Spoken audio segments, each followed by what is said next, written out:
have developed a program that works a lot with people from Pine Ridge. So thanks so much for the opportunity to be here. And it's lovely to see some familiar faces and meet some new faces too. So I've been asked to introduce the presenters, and as far as I know, I've not actually met them in person, so it'll be new for me too. But Amy Pond, who is the Youth Leadership Initiative Director, was born and raised in Pine Ridge, graduated from Pine Ridge High School, and continued her education at the University of Wyoming, where she studied social work. After receiving her undergraduate degree, excuse me, Amy worked for Laramie Head Start as a family advocate for 2 years until she applied for graduate school. She assisted low-income families with financial, educational, and personal goals while their children received free early childhood education. After completing her master's degree, she returned to Pine Ridge, where she worked as a K-12 school social worker for 3 years. During that time, she coached basketball, volleyball, softball, as well as participating herself whenever she got the chance. She's dedicated to education. She's the treasurer for the Pine Ridge High School Alumni Association, and she also enjoys spending time with her family at home and being outdoors walking, running, and hiking. She's also the proud mother of 2 small boys, Justin and Connor. And Lynn Cooney, she included in her bio, which is, I'm just going to start with reading this quote from Black Elk Speaks, being the life story of a holy man in the Oglala Sioux. When a vision comes from the thunder beings of the West, it comes with terror like a thunderstorm. But when the storm of vision has passed, the world is greener and happier. For wherever the truth of vision comes upon the world, it is like a rain. The world, you see, is happier after the terror of the storm.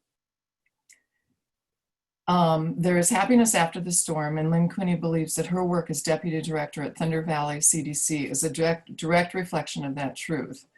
Lynn is committed to the progress of building opportunities, the movement of systematic change, and the sustainability of the Thunder Valley community. Lynn obtained her Master of Arts degree in Lakota Leadership and Management from Oglala Lakota College. Her undergraduate degrees include Lakota Studies, Fine Art, and Early Childhood Development. She's also a certified personal trainer and group fitness instructor. She has lived both on and off the reservation, a graduate from Central High School in Rapid City, South Dakota, and she has over 20 years experience working for Native programs. Her expertise includes education, health, and culture. She worked for Indian Health Service for more than 11 years and has been the recipient of the Healthy Natives Communities Fellowship, OLC Director of the Year, Community Outreach, Wellness Warrior, and IHS Directors Award. She's a board member of Native POP, and I'm not even going to butcher the Lakota pronunciation, so I'll let Lynn tell you anything that's in Lakota language. She's an enrolled member of the Crow Creek Sioux tribe. Her Lakota name is She Helps Her People. She honors her body and spirit by doing, again, a Lakota term, it's an alcohol and drug-free walk. She married Kyle White in 2017, and they are raising 2 nieces and a nephew. As a family, they enjoy powwows and traveling, as they are all dancers. She volunteers to coordinate talking circles, fashion shows, exercise events, and cultural sharing. Her passion is helping her people by following Lakota protocol and continuing teaching to the next generation. So welcome to Lynn and Amy.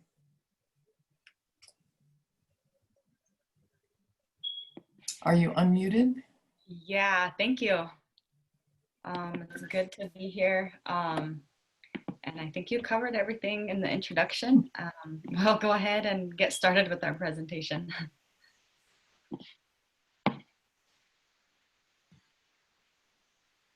Oh, I have to share the screen first.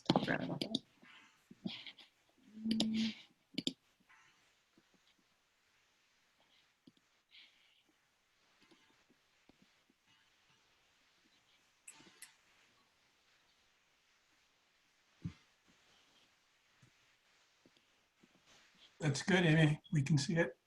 Okay.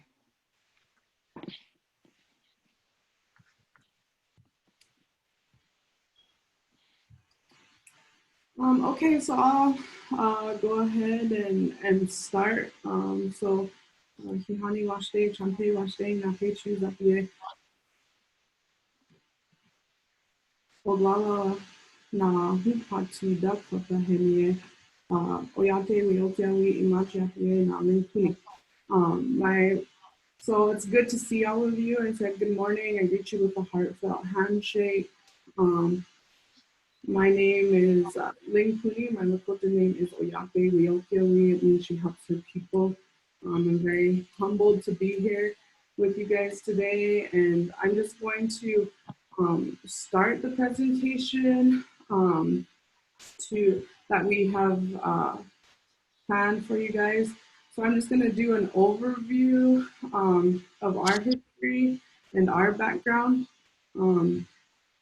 And I do apologize if this is all common knowledge for you, but we just like to give a background and a history of our people here. So colonization did begin as papal bulls, and those are types of public decrees. They're letters, patents, or charter issued by the Pope of the Catholic Church. And so papal bulls issued by the Catholic Church authorized basically the dehumanization of Native people through Christian acts. So genocide, rape, and enslavement in the name of conquest and God is where colonization really did start, the brutal systems of colonization. And so those happened. Amy, if you go to the next slide, thank you. So in 1883, the Court of Indian Offenses outlawed our society and social dances and our spirituality. So this was the most detrimental policy placed on the Lakota people because it broke up our traditional family structure. After that, in 1868, Fort Laramie Treaty between the United States and Oceti-Sakowin. A lot of people call it the Great Sioux Nation. We don't refer to ourselves as Sioux. We are Lakota. Oceti-Sakowin is the 7 council fires, are the 7 different bands that were involved in the Fort Laramie Treaty. So this treaty was to make peace. It was to stop the Indian Wars, and it did name the Black Hills and all the unceded Indian territory to our people.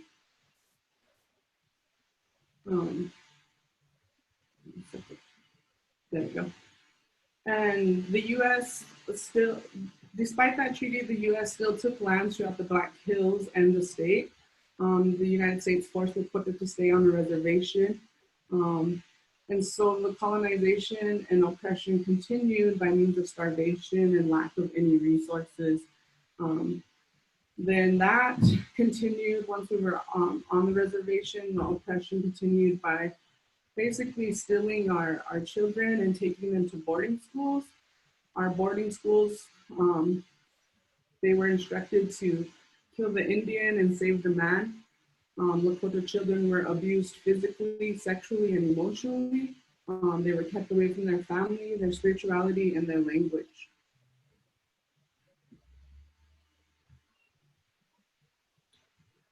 So that's just a brief history of how the Pine Ridge Indian Reservation came to be. So the people on the Pine Ridge Indian Reservation, we refer to ourselves as Oglala Lakota. So our reservation is home to about 30,000 people. The reservation does have a long history of systemic poverty. 80% of people are unemployed. 50% of the population lives below poverty. The reservation is located in Oglala Lakota County, which is the 2nd poorest county in the United States, with a per capita income of $6,286. Life expectancy on the reservation is the lowest anywhere in the Western Hemisphere except Haiti. The infant mortality rate is 5 times the national average, and the rate of diabetes is 4 times the national average. There is a housing shortage on the reservation with a need of at least 4,000 new homes.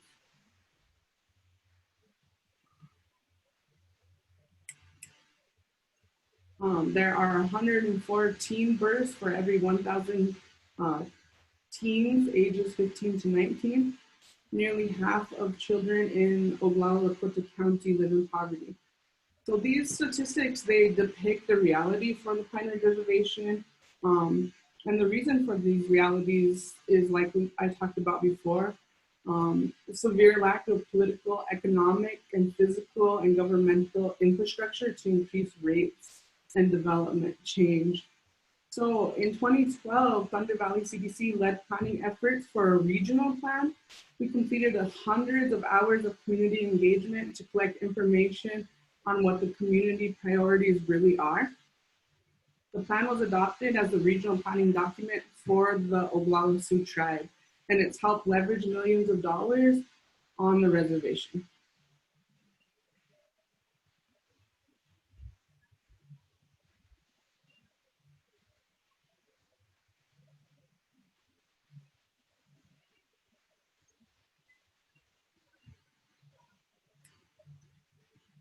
And so from there, Thunder Valley CDC, which stands for Thunder Valley Community Development Corporation, envisions a liberated Lakota nation through our Lakota language, culture, and spirituality.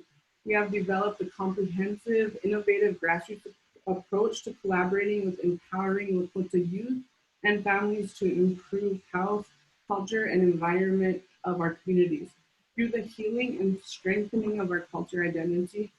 So really who we are, and through our 8 holistic initiatives, Thunder Valley has designed and is continually living for to exercise our sovereignty and self-sufficiency. Thunder Valley's value system stem from Lakota spirituality and community-based roots. We value the idea that sustainable communities must consider social needs, environmental responsibility, and economic vitality.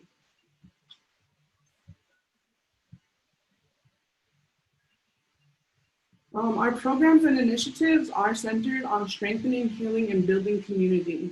So our initiatives are youth leadership, Lakota language, workforce development, food sovereignty, regenerative community development, education, and now we're revamping education, so that is going to be part of our Lakota language initiative, housing and home ownership, social enterprise, regional equity.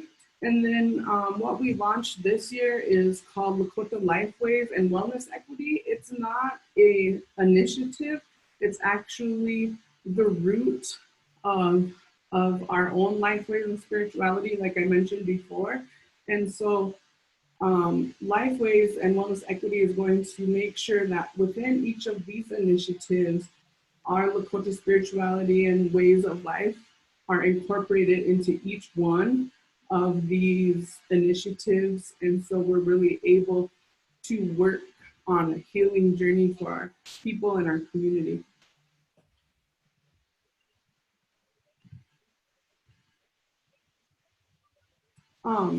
And so Amy's going to tell you a lot more about youth leadership. So I'll skip over that one. Lakota language, I'm just going to go over briefly what each initiative is. Sorry, Amy.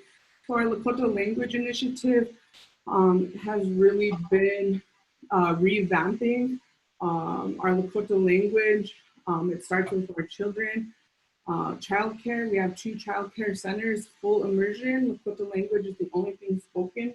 Then we also have kindergarten, 1st grade, 2nd grade, and now 3rd grade, full immersion classrooms where we're partnering with different schools on the reservation to have those classrooms to offer full immersion.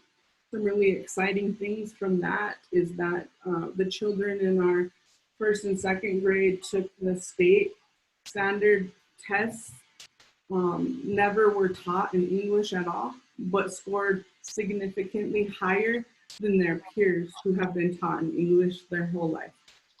So that was really amazing results and objectives for us. So we're proud of that. Workforce development works with our young adults 18 to 24 years old. They may be working on their educational goals, like to get their GED or different things like that.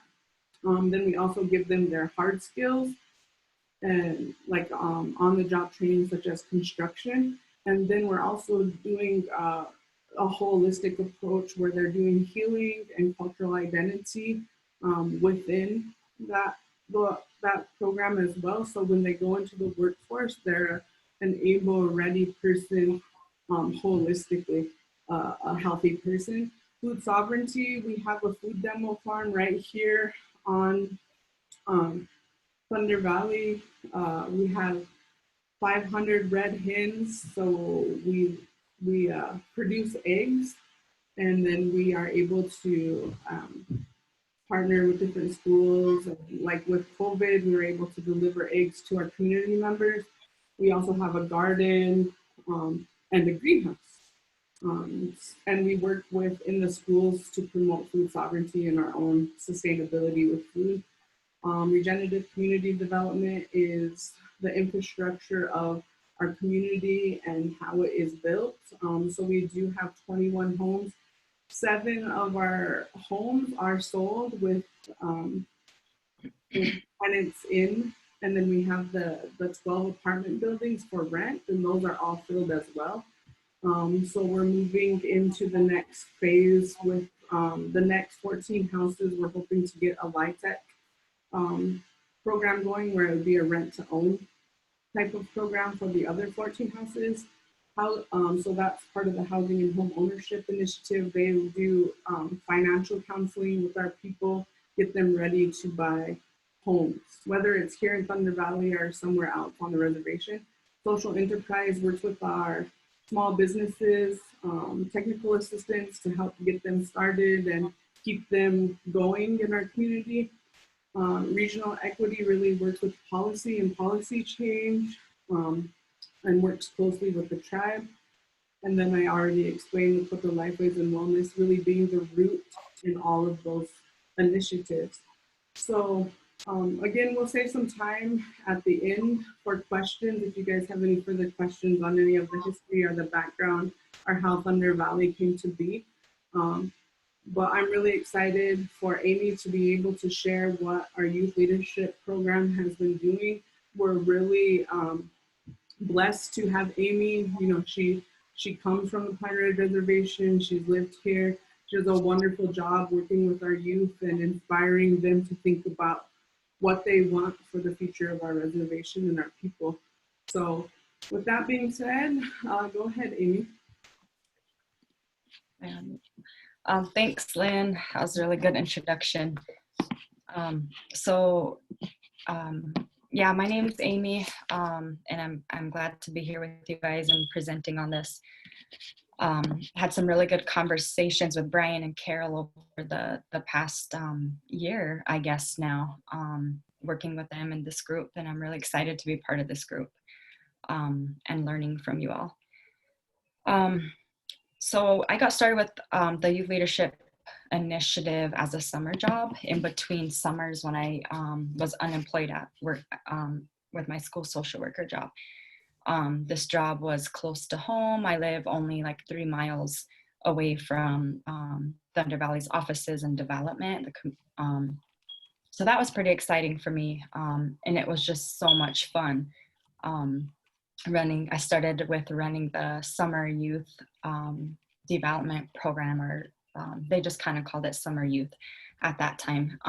And the goal was to employ kids, give them something positive to do, give them jobs at Thunder Valley, keep them busy, and show them a good time and encourage them and that kind of stuff. So when it started, the focus was really on gardening, keeping them busy there, and then it grew so I continued to be involved in that each summer until a bigger grant was received and I was able to be hired on full time. So I was pretty excited about coming on and working with Thunder Valley. And just excited about the opportunity to develop programs and to meet kids where they're at, and to really be able to have some freedom in that as well. I think that was pretty exciting for me at that time.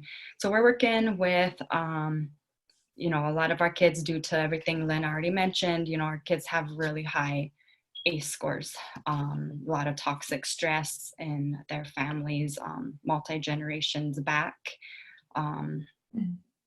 generational trauma, all that kind of stuff. So violence, abuse, neglect, having a lot of family members, or a lot of our kids do have a family member or know somebody very close to them that committed suicide, died by suicide, or attempted. A lot of mental health issues, a lot of instability, and what we refer to as usually like chaotic lives, where they're moving from home to home, or just a lot of trauma, I guess. A lot of kids in our programs have family members in jail or in prison or in and out of that system as well. So we kind of already talked about a lot of the statistics. They're pretty alarming. One of the biggest ones, and that we really keep to our forefront, is our suicide rate, which is said to be 150 times higher than the national average. A big push, there was a lot of new programs that were created, a lot of new kind of things happening for the youth around 2015, when there was, I think, 15 or 16 youth suicides in the span of a year. I think it was less than a year. It was very hard. It was very sad. Schools had a really hard time managing that. And so we're still recovering from that, and kind of trying to keep that on the forefront and not be so reactive, and trying to be very proactive and preventative instead, especially with our schools. There's a lot of good things happening, which I could talk about a little bit later. Education is a huge thing on the reservation, with a huge high dropout rate. Our kids aren't testing at the national or state averages. They're way below proficiency in a lot of areas. But the good thing about our schools is that most of our schools really take a mental health approach. And one of our hardest things, our biggest challenges, is just being understaffed in those schools with mental health providers and like extracurricular activities and things like that.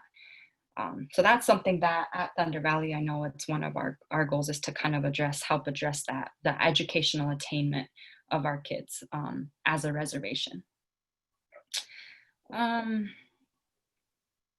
So some of the other challenges for our youth include geographic isolation. We're really rural. Like where I live, the closest grocery store, which is really small and not very good as far as fresh fruits and vegetables or healthy foods and things like that, is like 20 miles away, 15 to 20 miles. And then the closest place with, the healthy stuff is about an hour drive. And that's very common, and including like other services, like just, things you need to do for your family, things you need to get, things like that, is quite a drive. And we have kids, if it snows, if it rains, the road gets muddy, they're stuck at home for a good week or so until either the snow is cleared and that mud is dried, because we have kids that live, miles and miles off of the main highway, and their roads are usually just little paved roads, not paved roads, little tracks in the dirt that are kind of hard to get through. So those are challenges, I think, that a lot of people don't really think of.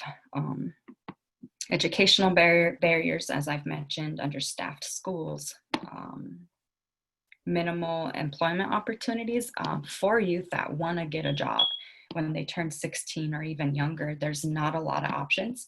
Our unemployment rate for our adults is super high. It's hard for adults to get good jobs. So that's one of the things. Limited access to extracurricular activities. There's not a whole lot for our youth to do, especially right now with the pandemic. With everything social being closed and shut down and stopped or paused, it's become even harder. Youth have an increased risk of suicide, depression, alcohol abuse, substance abuse, and criminal activity. So these are the things that we aim to address with our Youth Leadership Development Initiative and our programs. Our mission of the Youth Leadership Development Initiative is to cultivate opportunities for Lakota youth that enhance leadership skills, promote personal and community well-being, and sustain culture and spirituality in order to guide generations of our youth toward an awakening of self-determination, self-sufficiency, and ultimately liberation. And I think right now we're kind of in an education stage of teaching kids about the definitions of those things: self-determination, self-sufficiency, and liberation. So that's kind of one of our goals in our current programs, is just to teach them about those terms and what that means, and possibilities and stuff like that.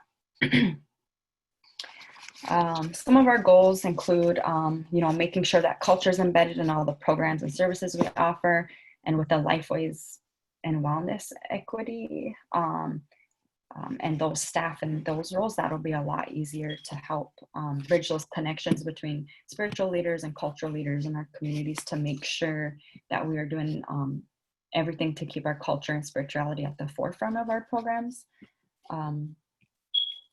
Our programs will tend to all aspects of the person, including their physical, social, emotional, spiritual well-being. As an example, Lynn talked about the Workforce Development Initiative, and that initiative is very comprehensive, including all those components for those participants. And we want to make sure that we have a wide range of opportunities for our youth, because that's a need that we have. And one of the things that we always talk about is not trying to just help the kids that are go-getters and they're already out there, they're already doing things, but to provide opportunities for kids that maybe aren't popular, aren't into the popular activities, and stuff like that. So we have a lot of strengths in our community. Our culture, it's definitely, we see our culture as prevention in itself. Self-identity, having self-identity is also a big protective factor.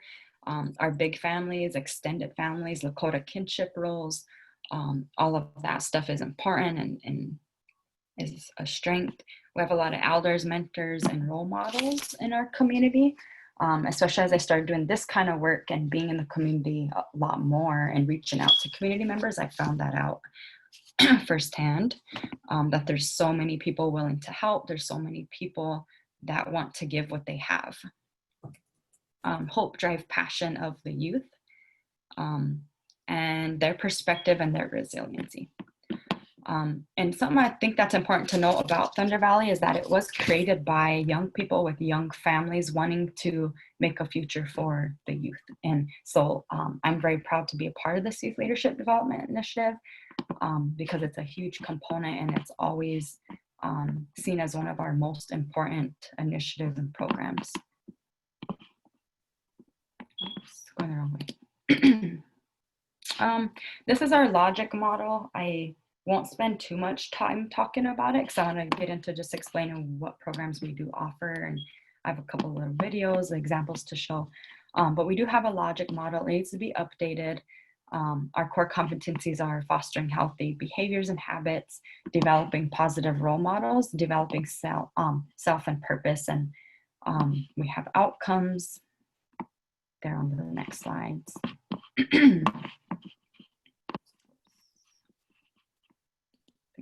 Too far. Fostering healthy behaviors and habits indicators. We want to increase physical health, reduce substance abuse, and increase emotional health. And so a lot of our programs do all of this at the same time. And then I'll kind of talk about those programs next. One of the things with physical health that we like to include is including, like right now, a lot of our grant programs include incorporating physical activities that are traditional and physical activities that are contemporary. And how do you blend those kind of two things? So one of the programs that I forgot to add on my slide later, but it's called Bows and Shawls, where and we did a powwow sweat video, dance workouts as well for families and kids. And so that's one of the ways that we kind of try to incorporate like traditional culture, but we try to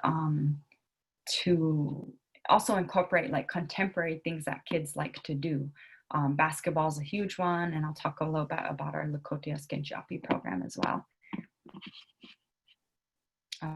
Increase in emotional health, one of the indicators under there is increase in participation in healthy family activities, and I know that is a huge huge area for our youth leadership development. A lot of our programs are family centered, so they're not where kids will come be dropped off or anything like that. Like, we make sure that when we do activities that there's something for the whole family to do.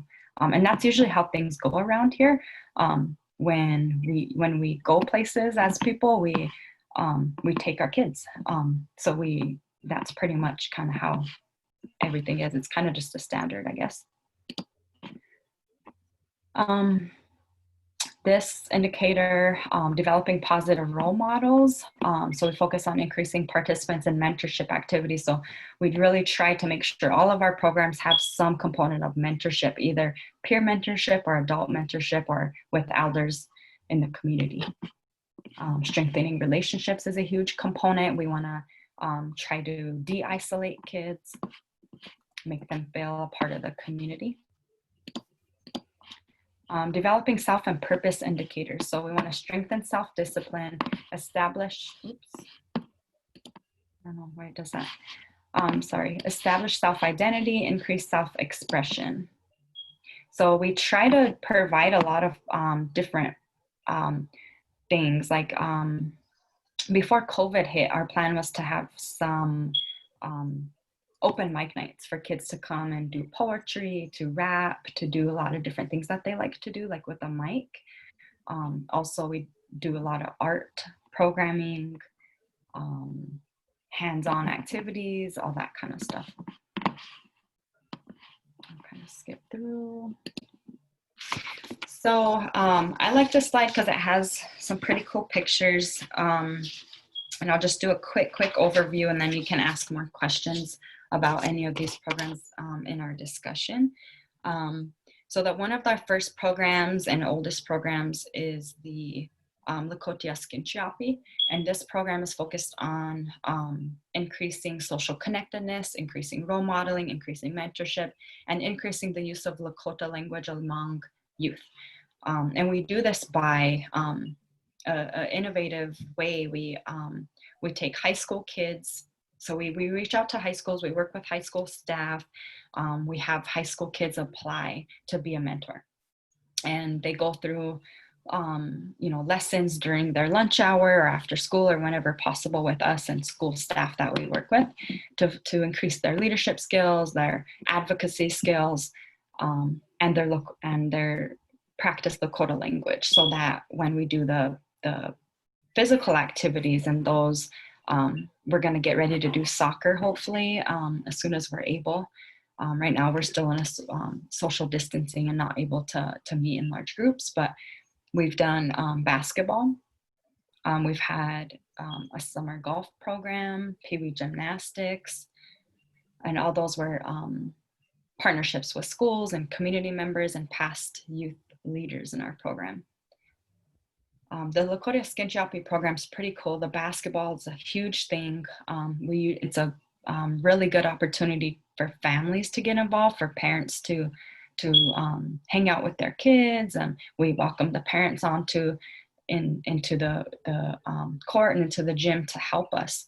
And usually they do. We usually have a big handful of parents that are helping mentor and helping the little ones learn skills and all that kind of stuff. And it really is a really good opportunity for the parents to do something healthy with their kids, because there's not a whole lot of options. We don't have a lot of parks. We don't have a whole lot of activities for families to do together.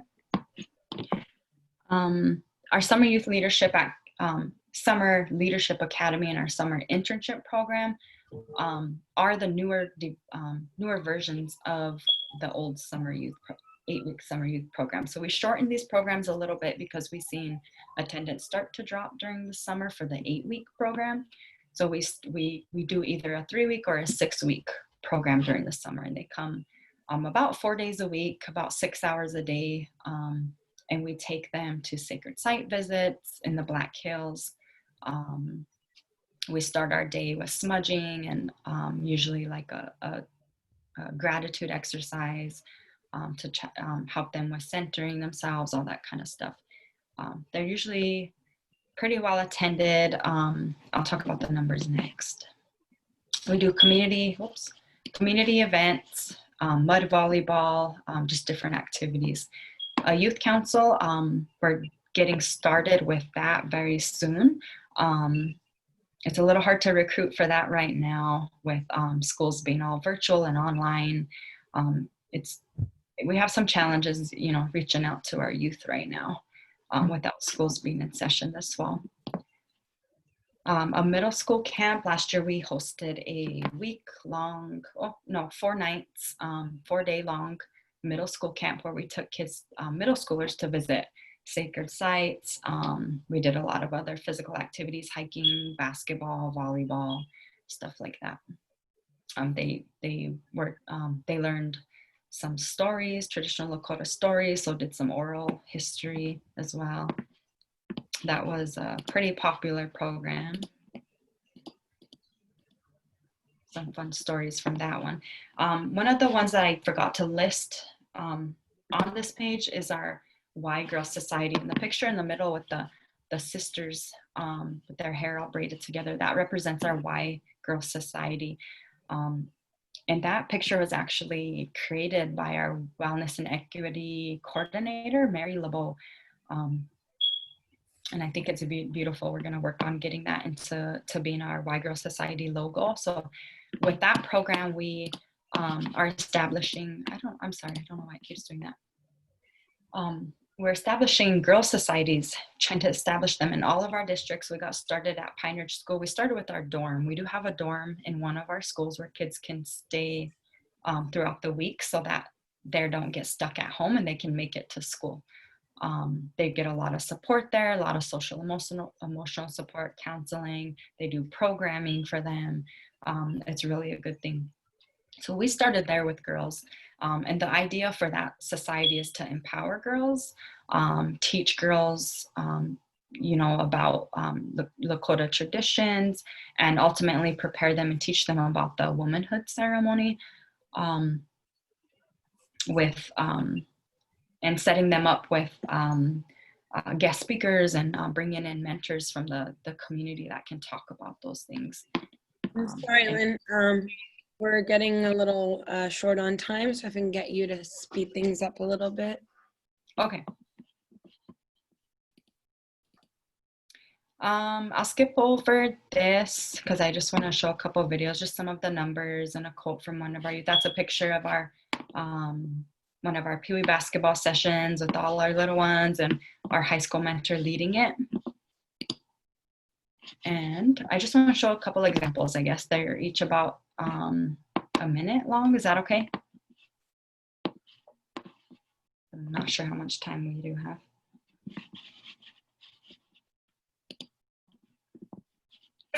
Midakiaki imipan imachiapi kishto. Wazia haha imataha na leha wakia oba awatia. Inawayeki Andrea Pond Echiapi na Atewayeki Popcorn Pond Echiapi. Unchi Bobby Pond na Lorraine Tater Evi Chakiapi.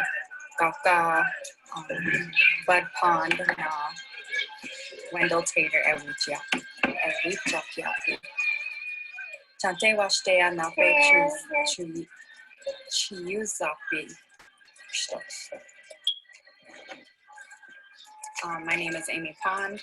I am the Thunder Valley Leadership Director, and these are our virtual Lakota Sketchiapi high school mentors. My name is Taylor Christensen. I'm from Ohio, South Dakota. Don't mind my dog. Get speak louder!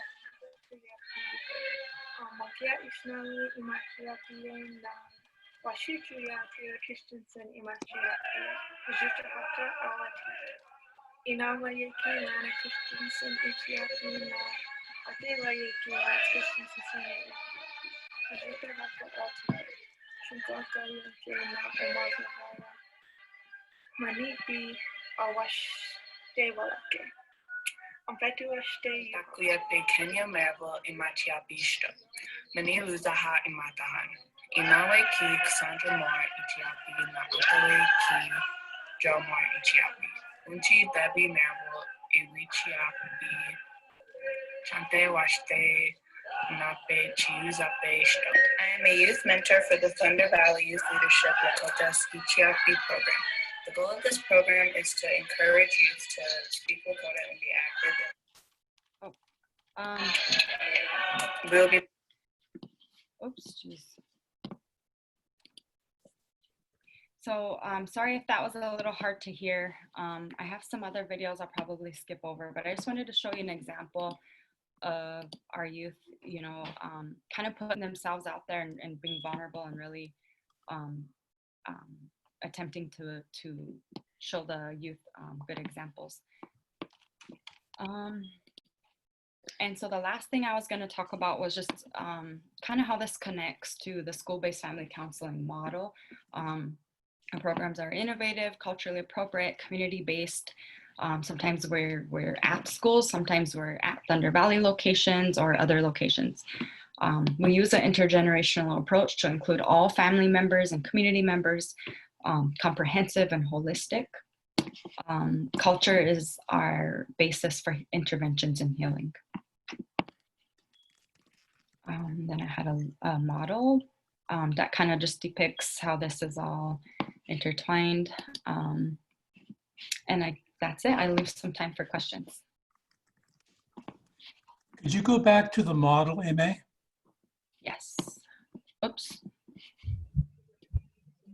This one? Yes. Okay. I'd like everybody to look at this because the Thunder Valley CDC program is a very sophisticated school-based family counseling model that makes its entry through the community. So instead of making all the interventions at the school or independently with families, the interventions are made with schooling activities, of which they have multiple schooling activities that are done outside of the school. They're preventive activities as well as intervention activities. And the community-wide intervention is meant to raise the entire community. And so to just go into the schools and do an anti-suicide depression program would be not really the correct approach here when the whole community is affected by these things that disempower the entire community and the families and the children. So this is a really interesting, innovative program, and the slide sort of helps you to see that. Yes, thank you. Yes, our partnerships and our relationships with community members and schools is really key, because that's how we start out with kids and try to keep them in school. That's one of our goals as well. Are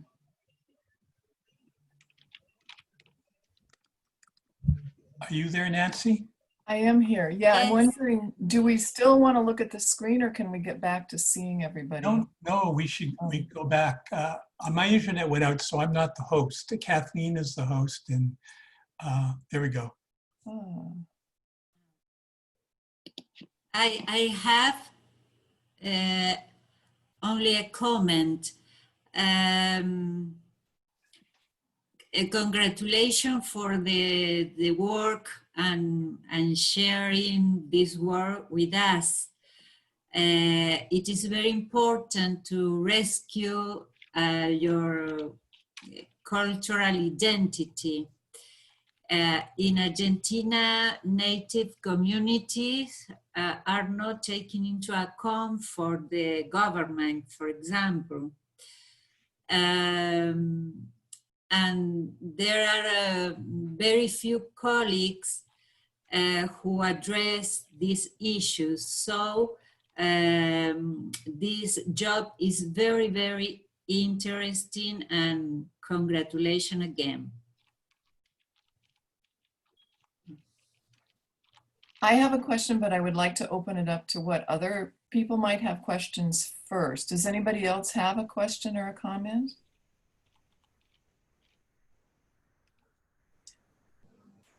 So I think it can be, Question.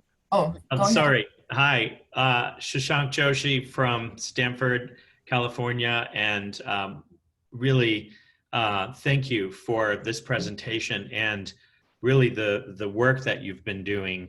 I'm interested in two things. One, maybe you touched on this maybe a little bit, but talking not only about how you address teacher and staff well-being in the face of this trauma, where our teachers can often be at risk for vicarious trauma. And are there approaches that you have used that you found helpful, in addition to what you and your colleagues do around your own well-being, so that you can be there for the youth as far as the SBFC model is concerned? And then if we have time, I'd be interested to hear more about what kind of curricula or programs or approach you're using in the model you presented around decreasing substance use, and in particular as it relates to suicide attempts and suicide prevention.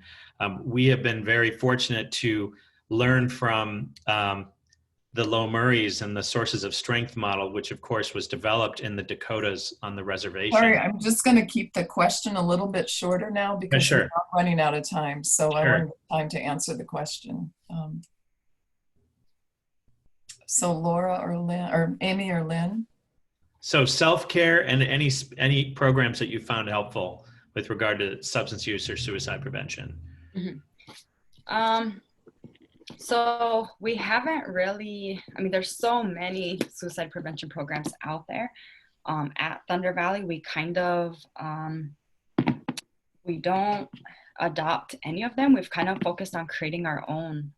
And through that, we've focused on the doing part, the prevention part, you know, keeping kids busy, giving them role models, connecting them to people, all those kinds of things, instead of taking a hard curriculum and sitting down and going through these lessons or whatever. We've found it more helpful to be involved in their lives and keep them involved in their own lives and helping them connect to, there are programs like that. The schools sometimes do things like that as well. And then for substance abuse, kind of the same approach. You know, our kids aren't, they're not, how's this? It's all around them. It's everywhere. So the best thing that we can do is kind of the same thing with the suicide prevention approach that we've taken. In the school, when I was a school social worker, I've used Reconnecting Youth. And that seemed to be helpful, but attendance of those students was already pretty poor. And the school sadly didn't keep it going. So I did that for one semester, but I like that program. If you're going to use a curriculum, I thought that was pretty nice. It's not culturally based though. So I'd like to, we like to try to incorporate and make it more culturally based. For the self-care, we have not, at Thunder Valley, we don't really typically address self-care for teachers and staff.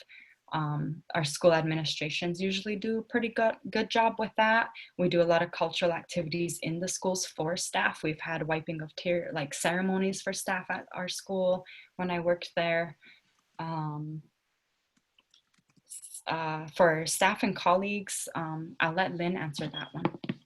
Yeah, so I just wanted to touch base too on that first part is, you know, what Amy mentioned is that, you know, most of these approaches are not applicable for us or our people. And so bringing in that lifeways and wellness equity, it's really centered around our own healing and our own identity and our kinship, so that the children are at the center and they're protected. They know who they are and they have their connection to our ancestors and our spiritual world. And going through our 7 sacred rites in different phases of their life continues to connect them to our people, our land, our environment, our ancestors, and our spirituality. And so, you know, we know that there's books out there. I know some of you might have read Pedagogy of the Oppressed, that type of thing. Those types of books prove that, you know, we're the only ones that can help our people, that can help our children. And by going back to who we are as a people is what really is going to save us. And so all of, like Amy mentioned, everything goes back to our Lakota lifeways and really centering those children in a place where they are protected and taken care of and have that connection. And so one of our hopes with our Lakota Lifeways and Wellness Equity is that we begin our healing journeys with our staff members, and then that can lead to more community members, teachers, counselors, then following that model as well to take care of themselves. Thank you. So we're just about out of time here. I would like to actually tie this into the overall symposium in 2015. I had been back on Pine Ridge when the New York Times had a headline story about teen suicide on Pine Ridge. And one of the participants from our program, Amanda Carlo, and I co-presented at Oxford about teen suicide. And I think that actually led, I'm one of those believers in you plant a seed and you nurture it and let it grow. But I think those seeds really started being able to have Lynn and Amy with us here today. I think that really created the connection. So I think I'd just like to acknowledge that and say thanks to everybody that helped that happen. Yeah. Yeah, Amanda's actually my cousin, and I worked with her. I was lucky enough to work with her during my last year at Pine Ridge School. Uh-huh. And some of you know I do a program with swimming Alcatraz. So we have quite a few Pine Ridge people that have done the Alcatraz swim. This year, we're creating a program that passed our Alcatraz swim week with no swimming and no Alcatraz, but we're still doing it. So thanks, and it's just such a great pleasure to be here. I just want to take a moment to acknowledge Amy and Lori Amy and Lynn, I'm combining words here, for their presentation. I think it was absolutely amazing. I love the way you started out with describing conditions, and especially that you describe those really bleak conditions as just the reality, but not reasons to stop working on the program. I think that's really, really important. I love the comprehensive nature of it, and it resonates so beautifully with the idea of working in family, community, and culture to really optimize this experience we call life for everybody. And I just want to finish, I've been reading, last week I was reading a book by Rebecca Solnit it's called Hope in the Dark. And had I had the chance to ask my question, I would have asked you what keeps you inspired, because the work you're doing is very inspirational. And so I'm just going to finish with this quote from Rebecca Solnit. The kind of hope I often think about, especially in situations that are particularly hopeless, such as prison, I understand above all else as a state of mind, not a state of the world. Either we have hope within us or we don't. It is a dimension of the soul. It's not essentially dependent on some particular observation of the world or estimate of the situation. Hope is not prognostication. It is an orientation of the spirit, an orientation of the heart. It transcends the world that is immediately experienced and is anchored somewhere beyond its horizons. Hope, in this deep and powerful sense, is not the same as joy that things are going well, or willingness to invest in enterprises that are obviously headed for early success, but rather an ability to work for something because it is good. And I really appreciate your work. Thank you. I want to add my thanks to Lynn and to Amy as well. And thank you, Lynn, for that. Can you tell us, what is that beautiful picture you have behind you? Yeah, my background is Oglala Lakota women from probably about 1840 in our traditional dress. So they're adorned with certain things that Lakota women needed in life. And the adornment, most of these are dentalium shell, elk teeth, and those were acquired through trade. But like I shared with you earlier, my Lakota name is She Helps Her People. And so I learned about my path in life when I went through womanhood ceremony Ishnaki at age 11. And so with that, I was told that my grandmothers would always be walking with me in whatever I do. And so it's literally my background and my background. So, what a wonderful story. Well, thank you, MA, and thank you, She Helps Her People. Let us now show them some applause for this wonderful presentation. Okay, that brings us to an end for today. And enjoy the rest of your day. And we will close now and we'll see you all tomorrow. Thank you so much. Thank you, everyone. Bye.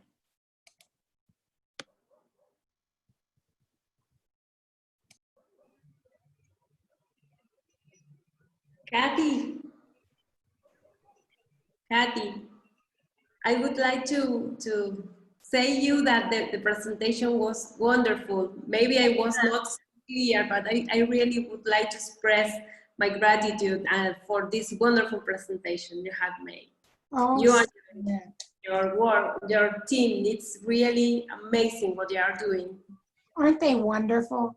I'm so proud of them. Just to have two of our newer clinicians who are publishing and passionate about this.